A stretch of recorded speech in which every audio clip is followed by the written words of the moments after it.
ఇలాంటి బుటీస్తో మనం ఒక చీరని క్రియేట్ చేయొచ్చు, డ్రెస్ని క్రియేట్ చేయొచ్చు, బ్లౌజ్ని క్రియేట్ చేయొచ్చు. అలా క్రియేట్ చేసుకోవడం వల్ల డిజైనర్.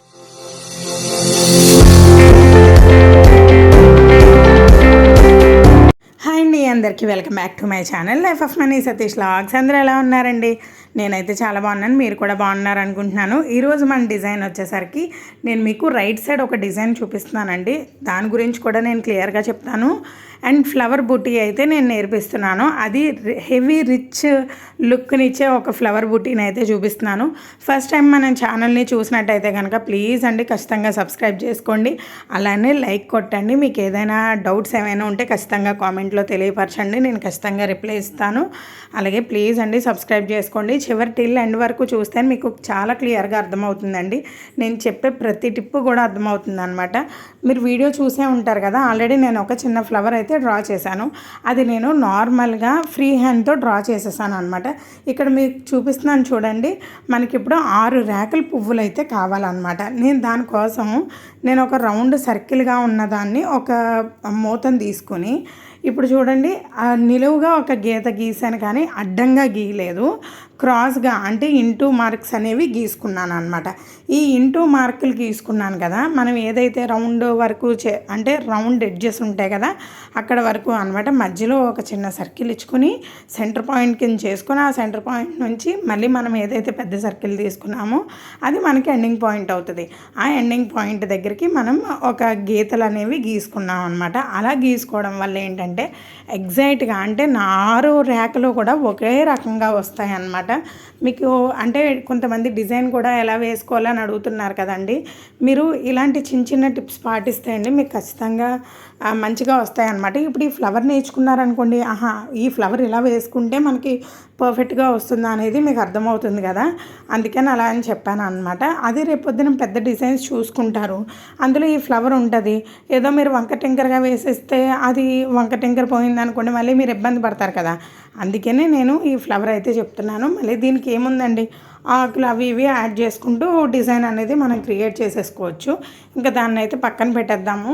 అండ్ ఫ్లవర్ అయితే మాత్రం ఇలా అయితే గీసుకున్నాను అనమాట. ఇక్కడ చూడండి, నేను షేప్ కావాలి కదా మనకి. ఒక పువ్వు షేప్ అంటే మనకి నార్మల్గా షేప్ అనేది ఇచ్చేసుకుంటాం కదా, ఆ షేప్ అనేది నేను పైనే కాబట్టి అలా డ్రా చేసేసానండి. షేప్ కావాలి కాబట్టి ఫ్లవర్ షేప్, ఆ షేప్ అయితే గీసేసుకున్నాను అనమాట పెన్తో.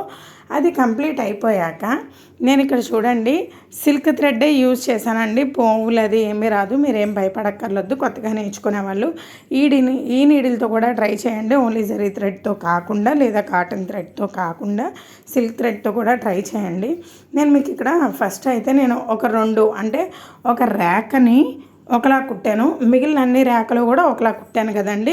మీరు గమనించి ఉంటారనే అనుకుంటున్నాను. ఒకవేళ మీరు గమనించకపోతే ఒక్కసారి వెనక్కి వెళ్ళి చూస్తే మీకు క్లియర్గా అర్థమైపోతుంది అనమాట. నేను అలా ఎందుకు కుట్టానంటే, ఒక రేఖ ఎందుకు కుట్టానంటే మనకు కావాలంటే కింద నుంచి కూడా కుట్టుకోవచ్చు, లేదు అంటే పైన మాత్రమే అవుట్లైన్ ఏదైతే ఉందో అవుట్లైన్ మాత్రమే కుట్టుకోవచ్చు అని చెప్పడం కోసం నేను మీకు ఫస్ట్ అయితే ఒక రేఖ అయితే మామూలుగా కుట్టాను. తర్వాత మిగిలిన అన్ని రేఖలు కూడా పైనే కుట్టేశాను అనమాట.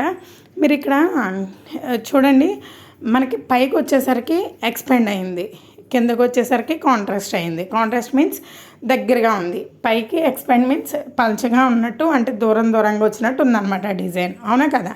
ఇప్పుడు ఈ డిజైన్ని మనం ఎలా క్రియేట్ చేసుకోవాలి చూడండి. నేను ఎలా క్రియేట్ చేశాను, నేను ఎలాగా కుడుతున్నానో మీరు గమనించే ఉంటారనుకుంటున్నాను. మరి మీరు చూసేటట్టయితే ఫస్ట్ అయితే నేను ఏదైతే ముందు ఆల్ ఓవర్ ఫ్లవర్ వేసామో ఆ ఫ్లవర్ అనేది వేసేసుకున్నాను. ఇప్పుడు ఇది సెకండ్ ర్యాక్ అనమాట. ఇది రెండో ర్యాక్కి మధ్యలోకి అనమాట. మీరు మధ్యలో సెంటర్ పాయింట్ ఆకు నేను చెప్పాను కదా ఆల్రెడీ షేప్స్ తీసామని, ఆ షేప్ ఏదైతే మిడిల్ షేప్ ఉంటుందో కింద నుంచి, అంటే సెమీ సర్కిల్ చిన్న సెంటర్ పాయింట్ అని చెప్పాను కదా, అక్కడి నుంచి మీరు డైరెక్ట్ ఏదైతే మనం షేప్ తీసుకున్నామో అక్కడికి దారం వేసుకున్నాను అనమాట. అక్కడికి దారం వేసినప్పుడు అప్పుడు ఏమవుతుంది, 2 పార్టీషన్స్ కింద విడిపోయినట్టు ఉంటుంది. ఏంటి, పువ్వు రేఖ 2 పార్టీషన్స్ కింద విడిపోయినట్టు ఉంటుంది. ఆ విడిపోయిన దాన్ని మనం 2 పార్టీషన్స్లో ఒక పార్టీషన్కి మనం కుట్టు అనేది వేసేసుకుంటాము అండ్ రెండో పార్టీషన్ కూడా అదే కుట్టు వేసేసుకుంటాము. కానీ ఏంటంటే మనం కింద వరకు రాకుండా మధ్య వరకు కూడా వేసుకొని అది కనిపించకుండా కవర్ చేసుకునే విధంగా అయితే అలా కూడా వేసుకోవచ్చు అనమాట. అండ్ ఇప్పుడు ఫ్లవర్ అనేది ఇదిగోండి చూడండి, మీకు ఫ్లవర్ చూపిస్తున్నాను కదా, ఇప్పుడు మళ్ళీ వేసినప్పుడు మనం కింద వరకు రాకుండా మిడిల్ వరకునే మనం కుట్టు అనేది వేసుకున్నాం అనమాట. ఇలా మిడిల్లో అంటే ఏంటంటే మనకి ఈ ఎడ్జ్ ఆ ఎడ్జ్ మనం ఫస్ట్ అయితే కిందకి వేసేస్తాం. ఎక్కడైతే మిడిల్లో మనకు ఖాళీ ఉందో ఆ ఖాళీ ప్లేస్లో మధ్యలో అయితే మధ్యలోకి అనేది వేసుకుంటున్నాం అనమాట. మీరు ఇక్కడ గమనించవచ్చు, అసలు మనం మధ్యలో వేసుకున్నట్టే రాలేదు, చాలా క్లియర్గా ఉంది కదా మీకు.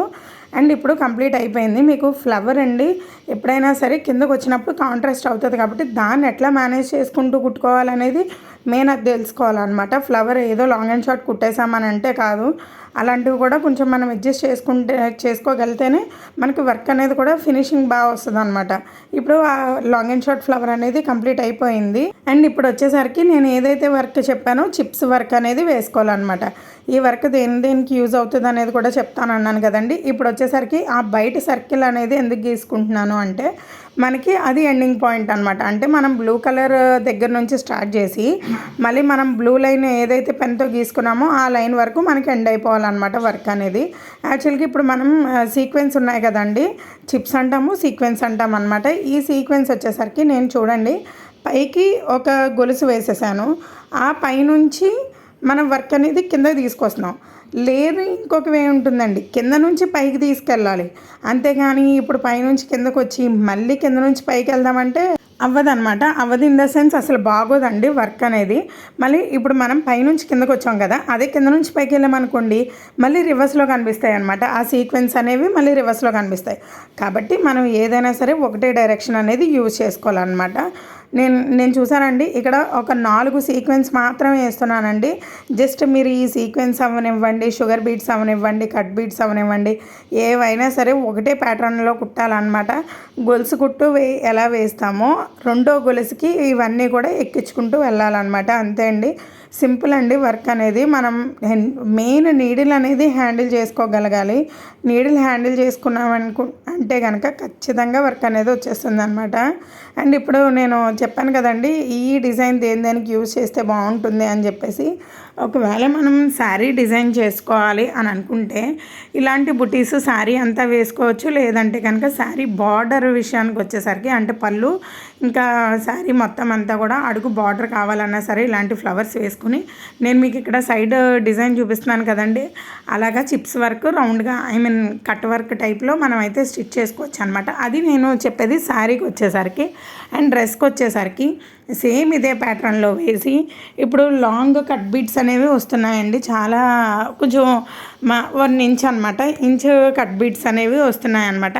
అలాంటి వాటికి ఈ కట్ బీట్స్ అనేవి యాడ్ చేసుకుని కుట్టుకుంటే అక్కడక్కడ బుటీస్ వచ్చేటట్టు కనుక చేసుకుంటే కనుక ఇంకా మగ్గం వర్క్ డ్రెస్ కింద అయితే మారిపోతుంది అనమాట.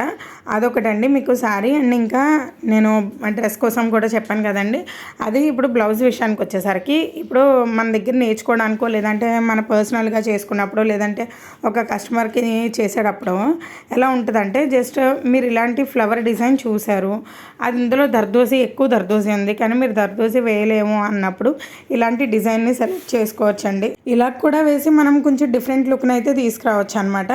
ఇప్పుడు ఇదే ఫ్లవర్కి మనం బ్లౌజ్కి వేసినప్పుడు కొమ్మల్లాగా తీగల్లాగా లేదంటే బటర్ఫ్లైస్ వచ్చో లేదంటే పికాక్స్ వచ్చో అలాంటి డిజైన్స్ అన్నీ ఉంటున్నాయి కదండి. నేను బ్లౌజ్కి వేసేటప్పుడు మిడిల్లో ఇలాంటి ఫ్లవర్ వేసుకున్న ఆకులు తీగలు పూసలు అలా మనం డిఫరెంట్గా క్రియేట్ చేసుకుని ఆ కస్టమర్ ఏదైతే డిజైన్ ఇస్తారో లేదంటే మనం పర్సనల్గా తీసుకున్నప్పుడు ఇలాంటి ఫ్లవర్ని ఇంక్లూడ్ చేసామనుకోండి, వేరే అంటే ఏంటంటే మనకి లాంగ్ అండ్ షార్ట్ అనే ఫ్లవర్స్ లేదంటే దర్దోసి ఫ్లవర్స్ ఉంటాయి కదా, అట్లా కాకుండా ఇలాంటి డిఫరెంట్గా ఫ్లవర్ అనేది యూజ్ చేసుకుని కూడా వేసుకోవచ్చు అనమాట. మనం బ్లౌజ్ కూడా ఇలాంటి ఫ్లవర్స్ అనేవి యూజ్ చేసుకోవచ్చు. బ్లౌజ్ కూడా లేదనుకోండి అలా కొమ్మలు తీగలు లేకుండా సేమ్ ఇదే ఫ్లవర్ని మనం యాడ్ చేసేసుకుని ఇలాగా కట్ షేప్ అదే కట్ వర్క్ వస్తుంది కదా ఇప్పుడు లేటెస్ట్గా బ్లౌజెస్కి నెక్ బ్యాక్ సైడ్ అదే విధంగా కట్ వర్క్ టైప్లో మనం వేసేసుకొని బీడ్స్ కానీ లేదా కట్ బీడ్స్ కానీ అట్లాంటివి లేదంటే సీక్వెన్స్ మొత్తం అంతా కూడా లైన్గా వచ్చేటట్టు అలా కానీ వేసుకుంటే బ్లౌజ్కి అది కూడా కొంచెం డిఫరెంట్ లుక్గానే అనిపిస్తుంది అనమాట. అండ్ ఈ మధ్యలో బీడ్స్ చూసారండి, గుట్టపూసలు అంటారు కదా, అట్లా అయితే వచ్చాయి కదా, అవి కూడా నేను యారీ నీడిల్తోనే కుట్టానండి. కానీ కొంచెం కష్టపడ్డాను, కానీ ఆ 3 పూసలు అయితే ఎక్కిచ్చేసాను అనమాట. మీరైతే అంత కష్టపడిన అవసరం లేదు, అలా వేయకుండా నేను నార్మల్ నీడిల్తో ఎలా వేసుకోవాలనేది కూడా చెప్తానండి. నెక్స్ట్ వీడియోలో ఈ పూసలు ఎలా కుట్టుకోవాలనేది చెప్తానండి. నా వీడియో నచ్చితే ప్లీజ్ సబ్స్క్రైబ్ చేసుకోండి, అలాగే లైక్ చేయడం మర్చిపోకండి. Thanks for watching. By by.